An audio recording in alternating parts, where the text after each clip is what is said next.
ውድ የቻናላችን ቤተሰቦች የሰዓቱን የብርሃን ዜናዎችን እናስደምጣችኋለን። አብራችሁ እንድትቆዩ በአክብሮት እንጋብዛለን።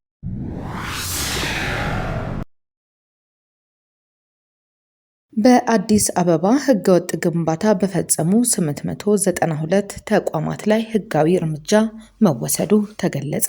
ከ6000 በላይ ተቋማትና ግለሰቦች ተጠያቂ መደረጋቸው ተነግሯል። በ2018 በጀት ዓመት በአዲስ አበባ ከተማ ህገወጥ ግንባታ በፈጸሙ 892 ተቋማትና ግለሰቦች ላይ ህጋዊ እርምጃ እንደተወሰደባቸው የአዲስ አበባ ከተማ አስተዳደር ደንብ ማስከበር ባለስልጣን አስታወቀ። የባለስልጣኑ የ2018 በጀት ዓመት አፈጻጸም ሪፖርት እንደሚያሳየው ተቋሙ ባደረገው የማሳወቅ የክትትልና የቁጥጥር ስራ ደንብ መተላለፍን በ81 በመቶ ሊቀንስ ችሏል። ባለስልጣኑ 9 በሚደርሱ ዋና የደንብ መተላለፎች ላይ ክትትልና ቁጥጥር የሚያደርግ ሲሆን በተለይ ህገወጥ ግንባታን በመቆጣጠር ረገድ በበጀት ዓመቱ በሰራው ስራ 892 ተቋማትና ግለሰቦች ላይ እርምጃ ወስዷል። የዓለም ግማሽ ማራቶን ሪኮርድ በኢትዮጵያዊው ዮሚፍ ቀጀልቻ ተሰበረ። በሴቶች ውድድር ደግሞ ኢትዮጵያዊቷ አትሌት ፎተን ተስፋይ 1 ሰዓት ከ3 ደቂቃ 57 ሰከንድ በመጨረስ በከፍተኛ የበላይነት አሸንፋለች።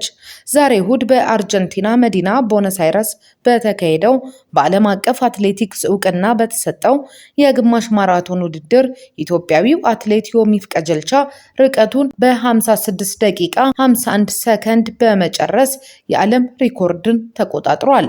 ዮሚፍ በዚህ ድንቅ ብቃቱ በኡጋንዳዊው ጃኮብ ኪፕሊሞ ፖርቹጋል ሊዝበን ላይ ተመዝግቦ የነበረውን የ57 ከ20 ደቂቃ ሰዓት የዓለም ሪኮርድ በ29 ሰከንድ አሻሽሎታል።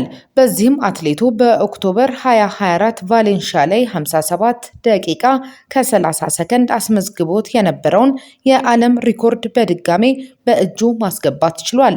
ኪፕሊሞ ባለፈው ዓመት ባርሴሎና ላይ 56 ከ42 ገብቶ የነበረ ቢሆንም የውድድሩ ሁኔታዎች ከዓለም አቀፍ አትሌቲክስ ሕጎች ጋር ሙሉ በሙሉ ባለመጣጣማቸው ምክንያት እንደ ዓለም ሪኮርድ ሊጸድቅለት አልቻለም ነበር።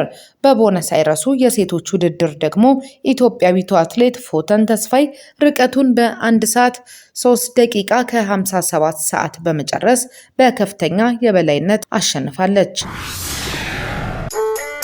የባህር ወንበዴዎች የኤርትራ ባንዲራን የሚያውለበልብ መርከብ አገቱ። ሲቦን የተሰኘ ነዳጅ ጫኝ መርከብ ርዝመቱ 177.9 ሜትር ሲሆን ስፋቱ ደግሞ 28 ሜትር ሲሆን በባህር ላይ የሚጓዘው የኤርትራን ባንዲራ እያውለበለበ ነው። መርከቡ በኦማን አካባቢ ከሚገኘው ሺናስ አንቺ ወደብ የተነሳው ነሐሴ 2 ቀን 2018 ነበር። የሚጓዘው ደግሞ ወደ ፖርት ሱዳን እንደነበር የመርከቦችን ጉዞ የሚያሳየው ማሪን ትራፊክ ገልጿል። በተያዘለት እቅድ መሰረት የመርከብ በሚቀጥለው ሳምንት ማለትም ነሐሴ 22 ፖርት ሱዳን መድረስ ነበረበት። መርከቡ በትናንትናው ዕለት በየመን የባህር ጠረፍ አካባቢ ጉዞውን እያደረገ ያለ ታጣቂ የባህር ወንበዴዎች መርከቡንና በአጠቃላይ በመርከብ ውስጥ የነበሩትን 20 መርከበኞች በማገት ከጉዞው አደናቅፈውታል። በህንድ ውቅያኖስ የአውሮፓ ህብረት ጸረ መርከብ እገታ ሚሽን እንደገለጸው ይህንን ነዳጅ ጫኝ መርከብ ያገቱት 6 ታጣቂዎች ናቸው። መርከቡ በአሜሪካ እገዳ የተጣለበትን የኢራን ነዳጅ በህገወጥ መንገድ በማጓጓዝ ስራ ላይ የተሰማራ ነው ተብሏል።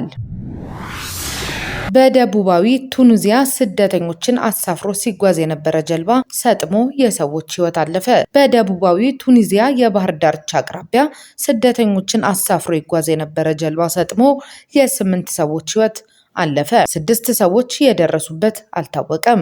ከአደጋው 1 ሰው በህይወት መትረፉን የገለጸው የሀገሪቱ ቴሌቪዥን የ8 ሰዎች አስክሬን ከባህር ማውጣቱን ዘግቧል። በህይወት የተረፈው ሰው ወደ ደርባ ደሴት ሆስፒታል መላኩንም አመልክቷል።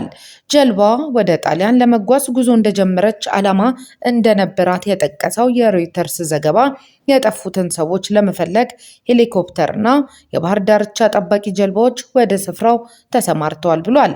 አደጋው የደረሰበት ዛርዚስ የተባለው አካባቢ ወደ አውሮፓ የሚደረጉ ህገወጥ የባህር ላይ ጉዞዎች ዋነኛ መነሻ በመሆኑ ከዚህ ቀደም መሰል የጀልባ መስመጥ አደጋዎችና የተቃውሞ ሰልፎች አስተናግዷል። የቱኒዚያ መንግስት ከአውሮፓ ህብረት ጋር በ105 ሚሊዮን ዩሮ የፋይናንስ ድጋፍ ህገወጥ ስደትን ለመግታት ስምምነት ቢያደርግም አሁንም ለሰዎች ህልፈት ምክንያት የሆኑ አደገኛ የባህር ላይ ጉዞዎች መቀጠላቸው ነው የሚነገረው። በተጨማሪም የመብት ተሟጋች ድርጅቶች በቱኒዚያ የሚገኙ ስደተኞች ላይ የሚፈጸመው የሰብአዊ መብት ጥሰቶችና የዘረኝነት ጥቃቶች አሁንም አሳሳቢ ደረጃ ላይ መሆናቸውን ገልጸዋል። አርቲፊሻል ኢንተለጀንስ የተሳሳተ ወታደራዊ መረጃ በመፍጠር ለከባድ አደጋ ይዳርጋል ተባለ። የቻይና ዘመናዊ የጄ20 እና የቀጣዩ ትውልድ ጄ36 የስለላ የጦር ጄቶች ያበለጸጉት ከፍተኛ ኤሮስፔስ መሐንዲሶች አርቲፊሻል ኢንተለጀንስ የሚፈጥራቸው የሐሰትና ቅዠት መሰል መረጃዎች በወታደራዊ የስለላ ዘርፍ ላይ ከባድ አደጋ እያደረሱ መሆኑን አስጠነቀቁ። የኤሮስፔስ መሐንዲሱ ዣንግ ዢያን እንደገለጹት ትላልቅ የቋንቋ ሞዴሎች የጦር አውሮፕላኖችን ዝርዝር መረጃ የታጠቁትን የጦር መሳሪያ አይነት፣ የፍጥነት መጠን፣ የውጊያ ርቀት፣ የራዳር አቅምና የጦር ሰፈሮችን እንዲሁም የሰራዊት እንቅስቃሴዎችን የሌለን ፈብርከው ሊያቀርቡ ይችላሉ። እነዚህ በኤአይ የሚፈበረኩ መረጃዎች በገሃዱ ዓለም ያሉትን የፊዚክስ፣ ኤሮዳይናሚክስ ወይም የወታደራዊ አሰራር ህጎችን የሚጥሱ ቢሆኑም ሲያዩዋቸው ግን እውነተኛና አሳማኝ መስለው እንደሚቀርቡ መሐንዲሱ አስረድተዋል።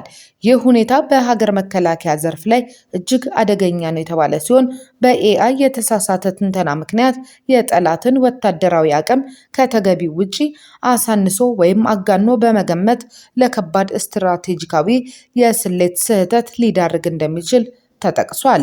መሐንዲሱ ዣንግ አክለው እንዳሉት የወታደራዊ አርቲፊሻል ኢንተለጀንስ ቴክኖሎጂን አስተማማኝና ደህንነቱ የተጠበቀ ለማድረግ የተረጋገጡ የመከላከያ መረጃዎችን መጠቀም፣ ጥብቅ የፍለጋ መረጃ ቋቶችን መገንባት፣ ትክክለኛ መመሪያዎችን መስጠትና የኤአይ ውጤቶችን እርስ በርስ ማቋረጫ ዘዴዎችን መጠቀም እንደሚገባ መክረዋል።